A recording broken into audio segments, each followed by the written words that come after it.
Hello and welcome to the Chatterbox Letters podcast. I am going to be reading my very large chatter-like letter to my listeners. The book, aka Chatter Letter, is called Holes. I hope you will enjoy as I read Holes in audio format.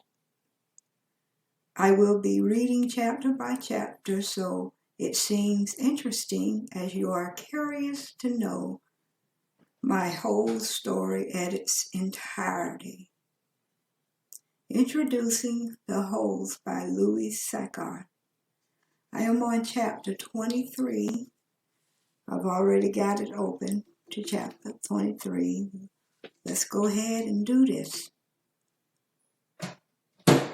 110 years ago, Green Lake was the largest lake in Texas.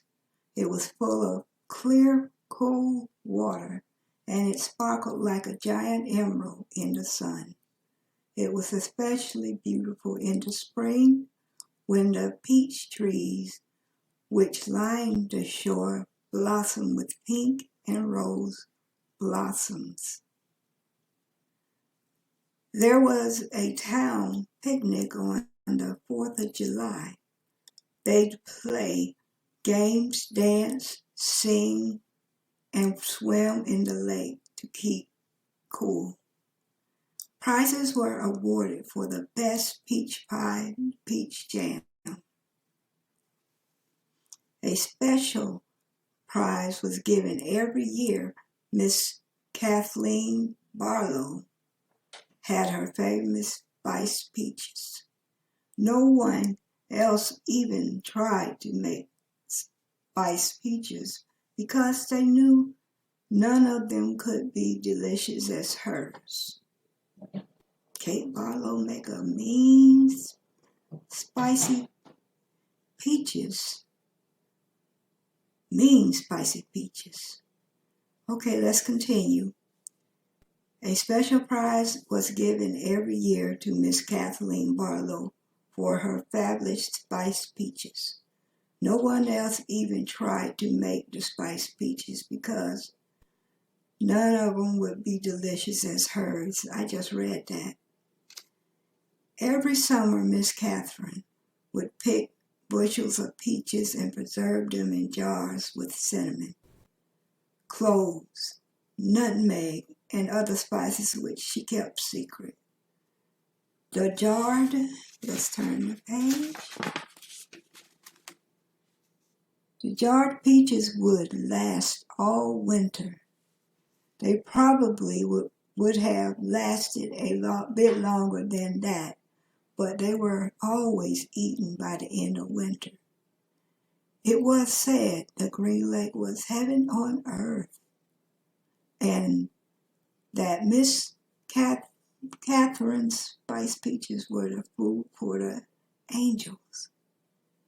Catherine Barlow was the town's only school teacher. She taught an old one-room schoolhouse. It was old even then.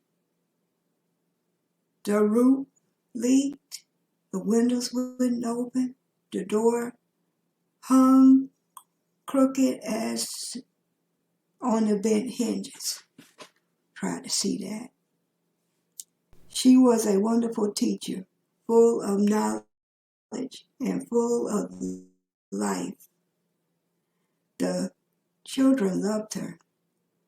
She taught classes in the adults. The adults loved her as well. She was very pretty. Her classes were often full of young men who were a lot interested in the teacher than getting their education. Wow. One such thing, a young man was Trout Walker. His real name was Charles Walker, but everyone called him Trout because his 2 feet smelled like a couple of dead fish. Ew, it's nasty. This wasn't entirely Trout's fault. He had an incurable foot fungus.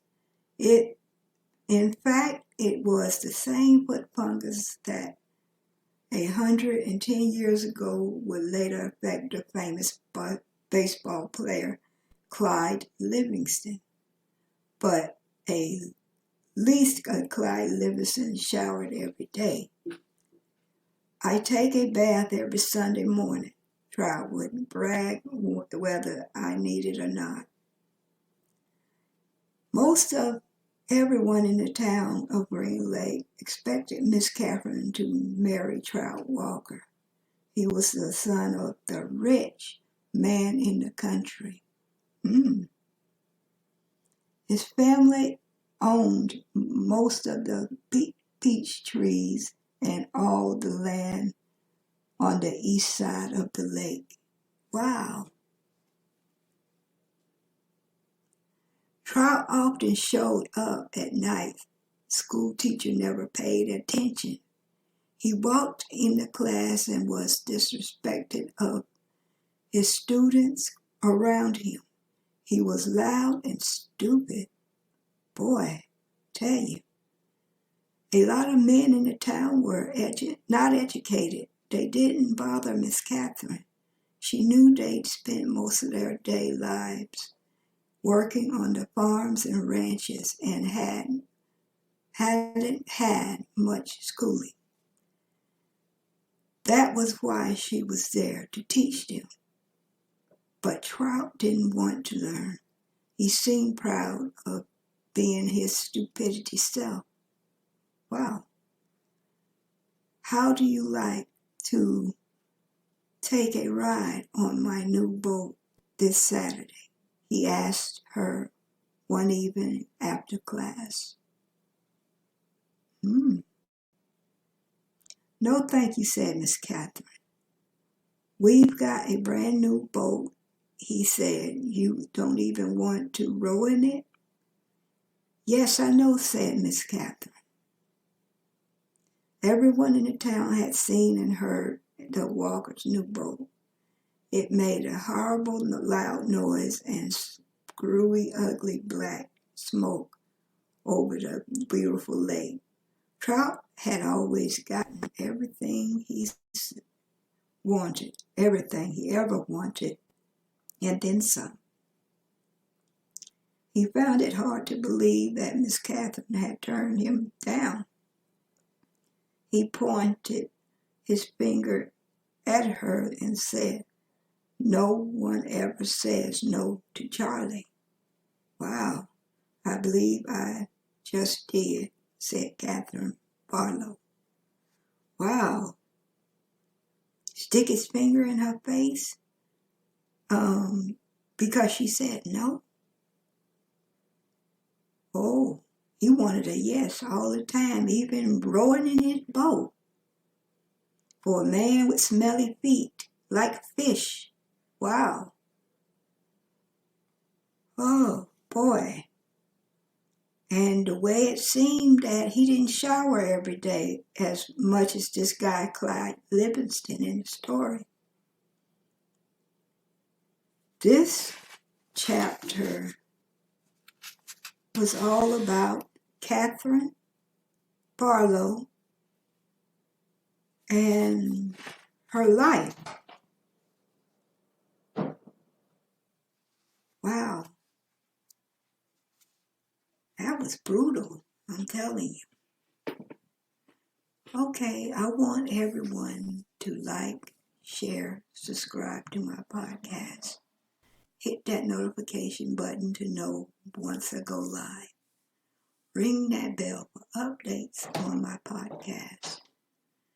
If you have a letter that you like to have broadcast on my podcast, please send that letter to the Chatterbox Letters Podcast, Post Office Box 5556, Lakeland, Florida 33807. You can write whatever you want in your chatter letter.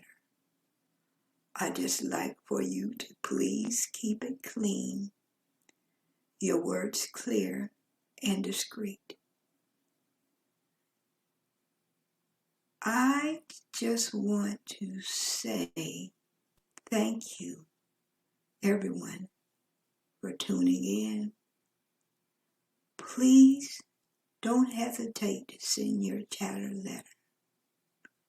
You always procrastinate and send your chatter letter today.